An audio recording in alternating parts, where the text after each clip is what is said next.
Mi chiamo Anna, ho 63 anni e ho conosciuto mio marito quasi 40 anni fa e ora siamo insieme da 40 anni, siamo sposati dal 72, siamo nel 2012. Abbiamo una ragazza di 37 anni.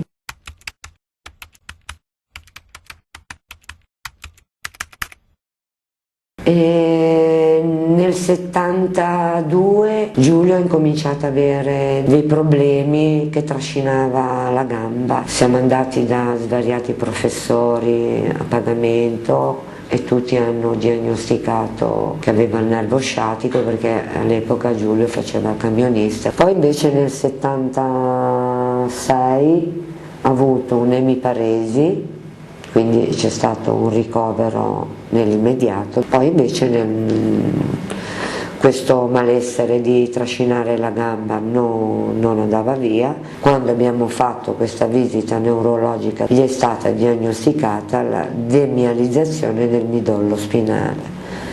Ignoranti come potevamo essere, io non ero a conoscenza di questa, cosa volesse dire demializzazione del midollo spinale. Siamo andati poi a finire a Milano da un privato e appena l'ha visto gli ha detto: lei ha la sclerosi multipla. Quando ha diagnosticato la sclerosi multipla, cioè lì mi sono resa conto, forse demializzazione era la stessa cosa, però non ti rendi conto, c'è ignoranza in queste cose. Poi è stato ricoverato 3 mesi, ci sono stati vari ricoveri, varie cose, poi gliela diagnosticata cronica progressiva. Poi abbiamo conosciuto l'AISM, dove comunque siamo stati insomma abbastanza appoggiati da assistenti sociali, gente meravigliosa che si incontrava lì, e quindi una parola io, una parola te, ti fai conforto di quello che hai intorno a te, però non te ne fai mai una ragione e ti chiedi sempre: perché io?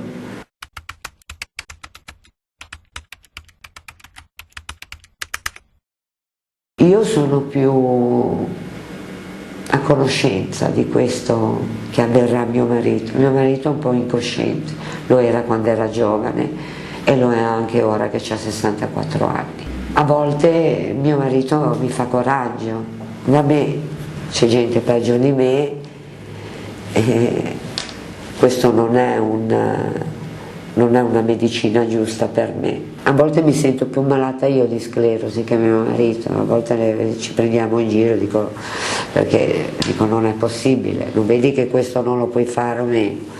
No, mi rendo più conto io dell'aggravarsi della sua malattia che lui, perché lui ha un carattere molto allegro, molto vivace anche con me, per dire, mi fa sempre complimenti dalla mattina alla sera. Si vorrebbe un aiuto, e perché no, anche psicologico, perché a volte hai proprio il morale a terra perché sei stanco.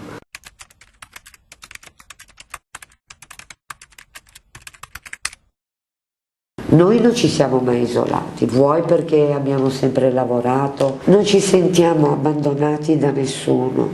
Come ripeto, siamo 2 persone che parliamo con le pietre, aiutiamo le persone anche che hanno bisogno. A volte vogliamo uscire, sappiamo già le problematiche che abbiamo fuori, quello di non poter prendere un autobus perché un autobus non ci permette di arrivare lì. Alleggerire un po' la giornata casalinga, dove comunque a volte dico: Giulio, usciamo, andiamo, che ne so, alla Fiumara, andiamo a trovare Carlo. Non ci permettono di fare queste cose.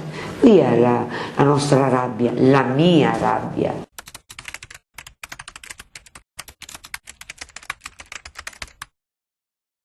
No, non c'è.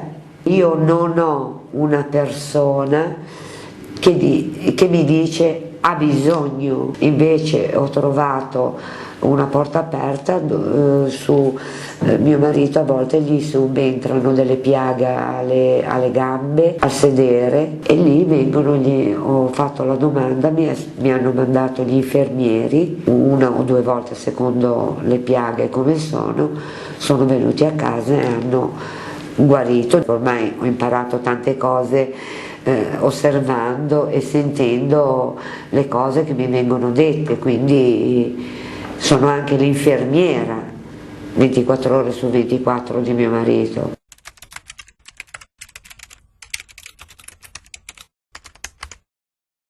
Il bene, la fiducia reciproca, dove comunque lui si appoggia su di me, dove comunque, perché no, il supporto che mi dà dalla mattina alla sera mio marito, come sei bella, come sei dolce, meno male che ci sei tu. Queste sono le cose che ci supportano uno con l'altro, il volersi bene, il rispettare e il rispettare la malattia.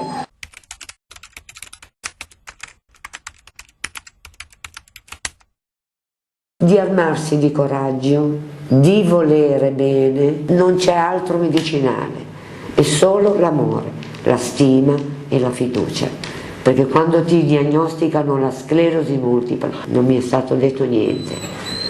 Ho visto con i miei occhi piano piano il progresso, se devo chiamarlo, della malattia di mio marito, non mi è stato detto niente, quindi questo è armarsi di coraggio, leggere, capire, chiedere anche ignorantemente, perché io non ho la laurea, non sono neanche diplomata, chiedere al dottore a cosa vado incontro, cosa mi consiglia di fare. Se uno chiede, penso che una risposta ce l'abbia. Se uno non chiede, si chiude in se stesso, mai fare questo. Io ho mio marito che è una persona meravigliosa, una persona che penso che tutte le donne lo vorrebbero avere, ma non lo dico ora che mio marito è così, perché lo era anche quando l'ho conosciuto.